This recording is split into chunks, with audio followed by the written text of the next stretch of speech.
Trust your emerald heart. Be who you came here to be. Unlock your true potential. Only highest and purest frequencies are invited into this space for the highest good of all, and we are to talk about anxiety today. What is anxiety? How to understand that you are looping, how to notice that something is going on, and how to get out of that if the situation permits. And also how not to go into that place, how to address the root cause of the situation, and how to create a toolbox of something that would be suitable for you to use the next time the situation happens again. So first thing first, you have to understand that anxiety is sort of artificial bugs in the mind, moving you away from the current moment, from the present moment, through the illusion created by the mind and through the fears, doubts, insecurities, everything of a kind that is coming into the moment and dragging you away from seeing the situation clearly. There are several things to address. The first one is the root cause. What is causing the anxiety? What is deeper vision, picture? Most of the time it is fear, and fear of death, fear of losing something, that something will happen or will not happen, somebody will do or will not do something. And in the end, if you look deeper, it is a fear of death. And sometimes when we speak about fear of other people involved, that is also fear of death, fear of anger, and fear that they will hurt us, that they will do something. And the other important aspect is, what can you do to return to the present moment, to the here and now, when that is already happening? What ways of doing that you have? The thing is that when we're looping, we kind of like go into this struggle mechanism, the pattern, the looping that has been there forever, the mind wiring, the neuron pathways which are familiar, and we continue struggling, and we stay there for sometimes too long because we don't know how to get out of that. And when we are already spiraling down in that looping, we kind of like don't see this way out, and we will stay there as long as we do not remember that there is a way out and you are to choose. The way out can be different for every single person or every single situation, but you can try returning to the breath, you can try drinking a lot of water, you can try grounding techniques. I have many grounding techniques in the meditation library, such as essential oils, going outside, having a breath of fresh air, sitting down, coming into your heart.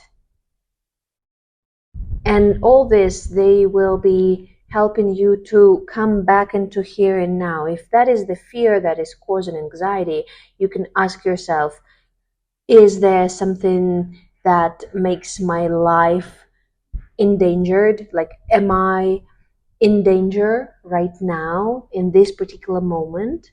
Yes, I can be scared of something that potentially might happen or might not happen, and that is causing the issue, but yet in this very moment, is there anything that I should be afraid of? Mom's anxiety is another thing.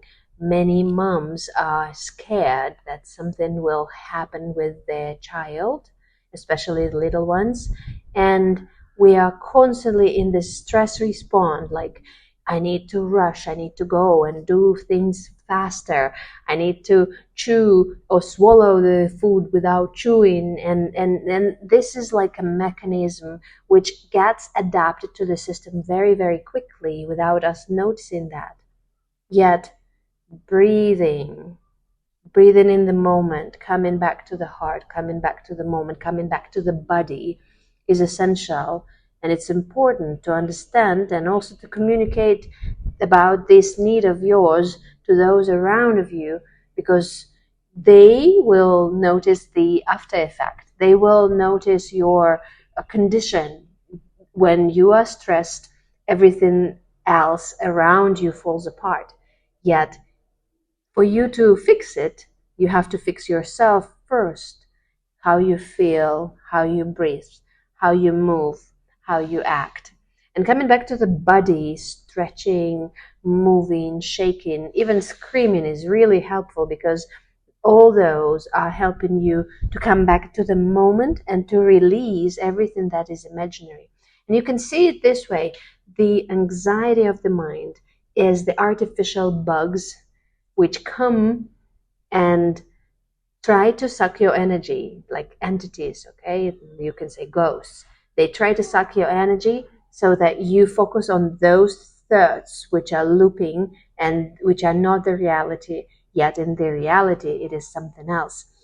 We often do not even notice that the projections of the previous situations, of the stories within families, of other experiences are amplified in the current moment, and those projections are what causes the stress, distress, anxiety, reactions, and all this.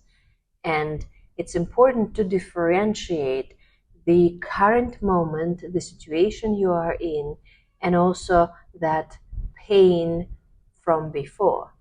Whether it is something that you are aware of or not aware, you have to look deeper and wider to be able to understand it properly and see it for what it truly is. The techniques which you can use for looking into the root cause, they can be different depending on the person.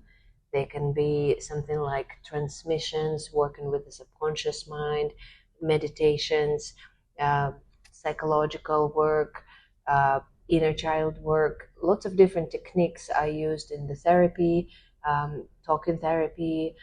The thing is that our subconscious mind has a tendency to hide those things from us so that we do not see, do not notice, do not understand.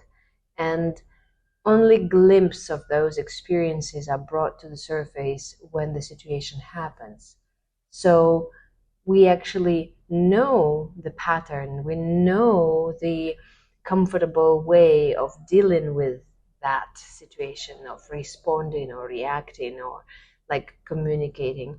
And we go on the same way, on the same path over and over again, because it's the only way we know. And yet, looking deeper is an opportunity for you to slow down and stop for a moment and actually see it for what it truly is, and understand, well, actually, that is something that I don't want to choose, and I want to choose something else. I want to understand what it truly is.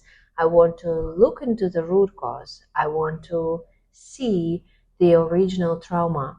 I want to deal with that original trauma. I want to shift. I want to reprogram my mind, rewire, activate other neuron pathways, and allow myself to live a different type of life in the current moment. So just to sum up, I want to remind you that there are two different things. One thing is to work with the root cause of true cause of those experiences in your life. And another thing is to create a toolbox of things which would be helpful for your condition, for your experience when you are already in this experience. So ask those thoughts to leave. Stabilize yourself, through the body, whether it is the yoga, stretching, um, diet change, or drinking water, using essential oils, using grounding techniques, whatever works for you. Try to come back into the center with your breath, with your body, and ask those thoughts to leave. Ask those thoughts to leave the space for highest and purest frequencies, because it is a choice. And then once you are already in the center, see deeper what it truly is. Journaling is an amazing therapy work, like free therapies which you might have. You don't have to share it with anyone. You just have to let it all out. I call it gratitude letters, but actually sometimes it's not even gratitude that you're releasing. Sometimes it's something else that is coming up, but when you're writing, you're sharing, you're letting it out, you're allowing yourself to free yourself from the shackles of what was holding you back, of what was keeping you stuck, of what was no longer you, but was the stories that you were telling yourself and trying to protect yourself in those stories. Yet it is something that is no longer available. And I hope that you find this strength, and I hope that you find this balance, this center of yours, and you will recalibrate and know how to come to a different version of yourself, how to allow yourself to be seen for who you are, without fears of judgment, without fears of transformation. Just be your own true self, who you have always been and can always be again. I love you. Have a wonderful day.